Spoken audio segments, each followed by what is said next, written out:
what changes when you're using a second language at work? What would you say? What changes for people? Yeah, great question. I have had this experience myself, and I know lots of my clients have had this similar experience of an identity shift and having different aspects of your personality coming out when you speak a different language. And I find this fascinating. I'm a lot more organized and a lot more task orientated when I speak German compared to French, for example, where it's a little bit more spontaneous and go with the flow. So I think when you're using a second language, you can bring different aspects of yourself to the work, and that can really work in your favor as well. And also like learning about the cultural things that you touched on, like the tone of the way people give feedback is very, very different between German-speaking cultures and English-speaking cultures. This directness that the Germans seem to favor. So learning about this is, bringing a different aspect, a different filter to the way that you work. Have you noticed anything with the second language as well? Yeah, just going back to what you just said about the culture and the tone, I think it also changes your perception of a certain culture. So I think the Germans are often perceived as maybe a bit rude when they just come out with something like, but this is what somebody once told me. Somebody said, a German person said to an English native speaker, "Oh, das geht nicht," as in, you can't do that. And they were just being quite normal. And I don't know, maybe in English you'd say something like, "I wouldn't do that if I were you," in a totally a little bit softer. Yeah. But they were actually just sort of helping them not do something that, wouldn't be amazing, really. So it does help a lot also understanding people. Yeah. And what makes them tick. So yeah, but apart from that, of course, there is a lot of pressure on people to be perfect because you are a professional in your job and you want to come across the same way. And we've previously had a LinkedIn Live on this topic about how that can block performance. So if you're interested in that, go back to that recording. You can find that on YouTube along with our other recordings. But just make sure that you don't let that get in your way. You are still seen as a competent individual, and perhaps even more so if you try to speak a foreign language.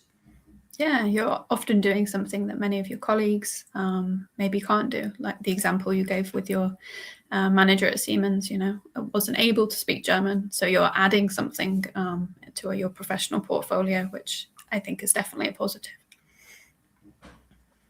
Okay, anything else that comes to mind on why or what changes when using a second language? I think the mindset is important.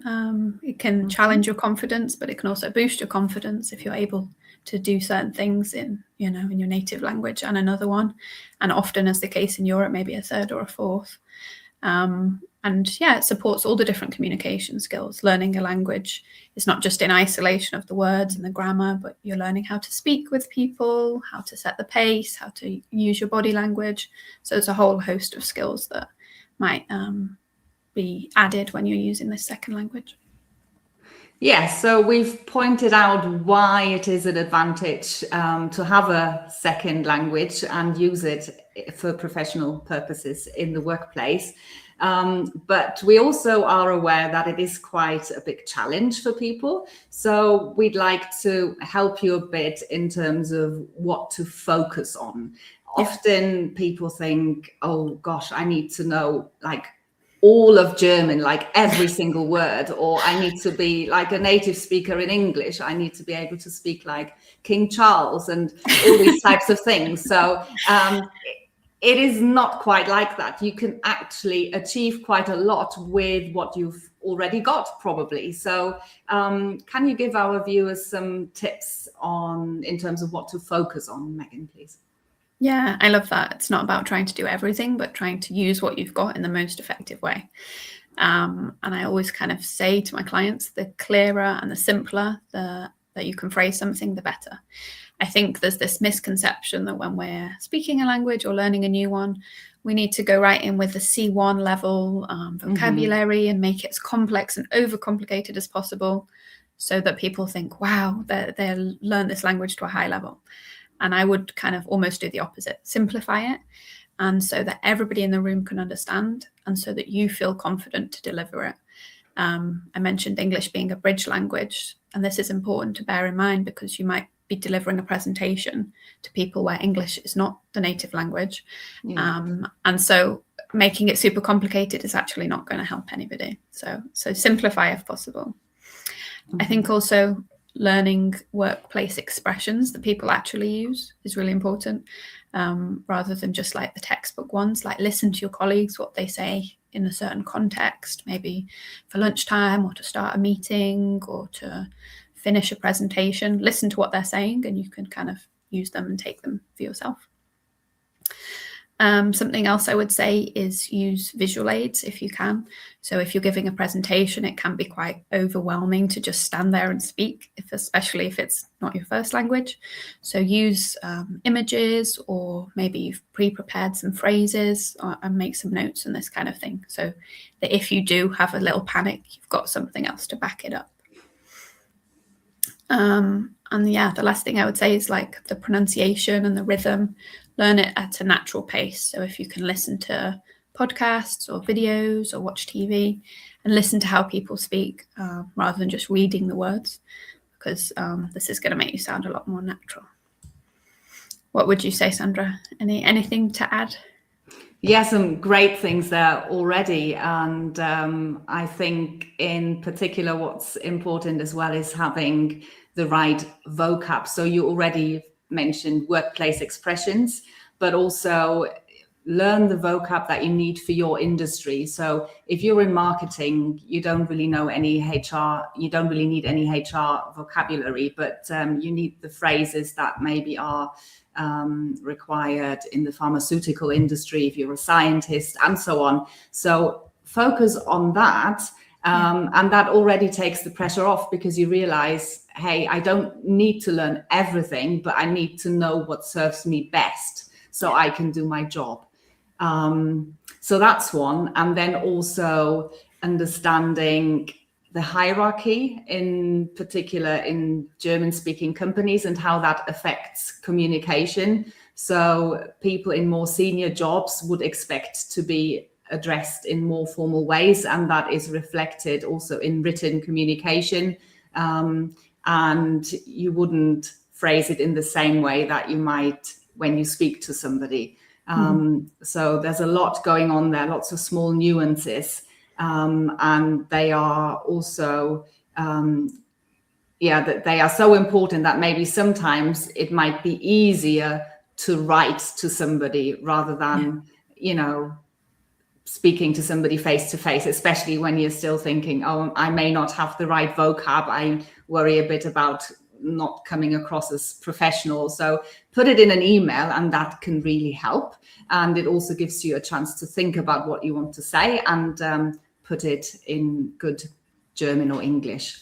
And along with that, try and let go of perfectionism, because you need to build confidence and you need to start somewhere. So if you never take that first step, you're never going to get there. And the first time is usually the worst. So once you've spoken to somebody in the foreign language that maybe previously you spoke to in a different language, you've done it, and then you can move on and move forward. So I'd really encourage you to try and do that and build some daily micro habits into your day. So this could be that every lunchtime you chat with your colleague for 5 minutes in the foreign language, or you have this podcast which is about what you do. So if you're a scientist, you listen to a science podcast, and you get used to the rhythm and the pronunciation of the language, and you can pick up new words. So I would summarize and say it's about targeted practice. Make sure you pick the right things for what you need in your job. Would that be fair to say? Yeah, absolutely. Don't try and do everything, but whatever you're doing, try and do that to the best of your ability. Don't spread yourself too thin, as we say in English. So we've got some coaching experience, you and I, and we know what our clients tend to struggle with when they want to overcome that barrier of using their foreign language, or maybe their main foreign language, in the workplace. What would you say, what do clients usually struggle with first? I would say for English, the pronunciation can be quite hard, because the way that words are written down are often very different to the way that we say them. We have lots of silent letters. I think we have 20 different vowel sounds for 5 different letters.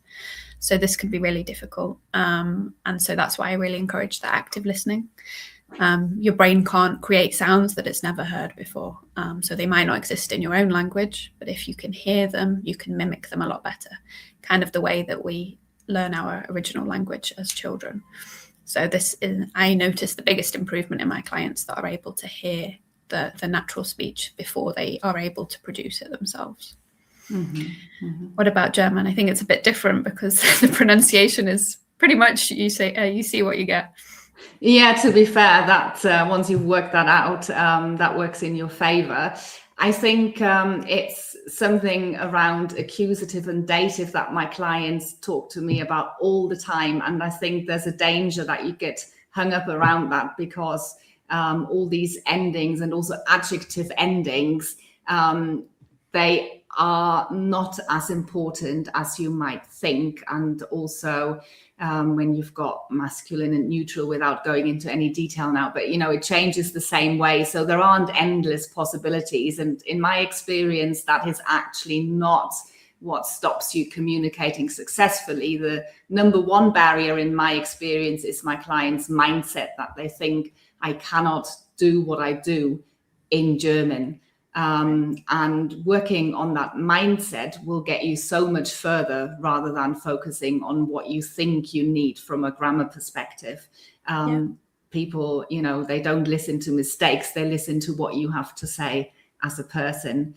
And because German is a bit different to some other languages in that respect, that you might be more likely to make a mistake when you haven't had so much practice. You can't change that. So just roll with it, but try and just do it anyway. And if possible at all, work on that mindset and let go of perfection. Easier said than done, but I love that tip. Yeah. So what can we do to make progress fast? If people want to see some fast improvement in their language skills, what would you recommend? Yeah, I think the mindset is an important one. Another one that I encourage is immersion. Mm-hmm. And I think we're going to talk about this next time, actually, yes. How you can immerse yourself in the language and surround yourself with listening to it, or reading it, or watching it, even if you're not in the country where it's spoken. Because if you're surrounded by it, it won't feel like learning. It will just feel like part of your daily routine. So this is something that I think anybody who is watching could change. Now, if it's 5 minutes or, an hour a day, that's going to make a big difference. Yes, it's challenging to build new habits, but it's the start of a new year. And it doesn't take that long for something to become a routine. But initially, we maybe need to be a bit more disciplined and just make sure we do it, put it in our diaries. And immersion can be challenging if you are not in the target country. But yes, that will be the topic of our next LinkedIn Live.